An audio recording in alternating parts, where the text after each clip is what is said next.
Hendrick Motorsports drivers once again hit with a penalty in the early 2023 season. This time it's Alex Bowman and William Byron. What's up everyone, Zach Arnold or NASCAR Nonstop back here with another video. This time it's a new style video. News just dropped that two Hendrick drivers were penalized 60 points, $75,000 fine, and their two interim crew chiefs will be suspended for the two following races after Bristol. The reason why the two crew chiefs who are suspended from this penalty back from Richmond are able to crew chief this weekend in Bristol is because it was a late notice penalty. It's late in the week. It's already Thursday, 5 o'clock on a Thursday, so they didn't want to have to force the teams to find two new crew chiefs right before the weekend started. So that's why the 48 and 24 crew chiefs who've been serving as the backup crew chief are able to crew chief this weekend in Bristol. The rule that Hendrick Motorsports violated was, it says right here, the greenhouse may be modified to accommodate a windshield wiper motor where required. These modifications will be permitted for all racetracks. The greenhouse modification must conform the following drawing.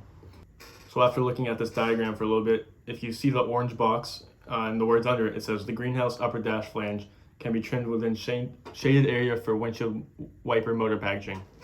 So I'm sure when R&D looked at the 48 and 24 cars, it was not trimmed correctly, or it was either too big for the area where it was. This is all new to me. This is the first time I've seen this penalty. Or at least I can't recall when I saw it last. So I'm sure I could be wrong on some things, but from what the diagram says and what the diagram shows, my only guess is that it was trimmed either short or too large for the car. The 60-point penalty drops Alex Bowman to 7th in points, and it drops William Byron to 14th. So Bowman was first place and Byron was 4th. It's a bigger drop for Byron. Bowman is still sitting in the top 10 in points. One thing I want to know is why NASCAR chose the 24 and 48 cars to go to the R&D.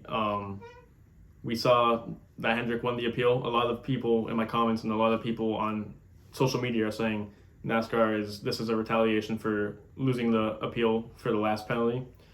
I don't know what my thoughts are on that. It is funny that the 24 and 48 cars were brought to R&D.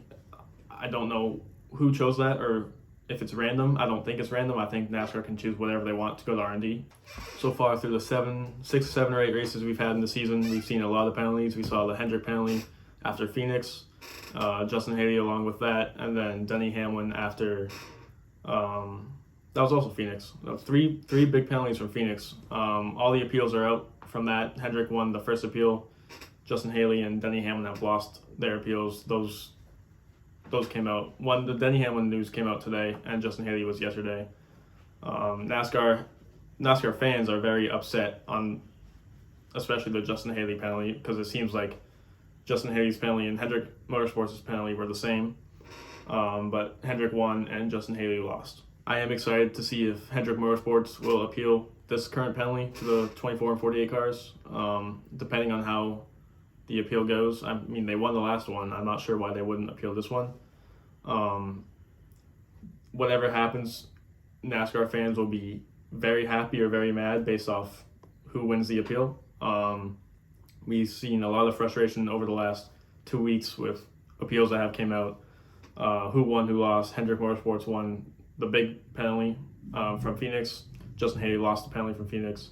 Denny Hamlin's was just upheld this afternoon. We've seen so many penalties in the early season. NASCAR is cracking down on checking each car, issuing penalties when given. NASCAR does not like it when teams modify their parts. So whenever they see that, they're going to hand out a penalty. This time it just happened to Hendrick Motorsports twice. Hendrick Motorsports did issue out a statement following the second penalty they received this year. They said, "We are reviewing the penalties issued today by NASCAR and will determine next steps following Sunday's race." So I'm sure we'll hear if they will appeal the penalty after this Sunday's race in Bristol. I'm sure they're going to start early on it, figure out what they can try to appeal with. I'm excited to see how this appeal is different from the other one. It sounds like both were part of modifying a part. I feel like the ones from Phoenix are way more clear. It was a clear modification. And this, on the greenhouse violation, it says they can modify a part, but I just feel like they modified it incorrectly. Other than that, those are some quick thoughts on the news that just dropped on the 24 and 48 car penalties. I'm excited to see in the next few weeks how this penalty issues out. Hopefully we don't see a lot of more penalties throughout the year. It is getting a little overwhelming. Each week we seem like we're getting a new one. Other than that, thank you guys for checking out this video, and I will see you in the next one.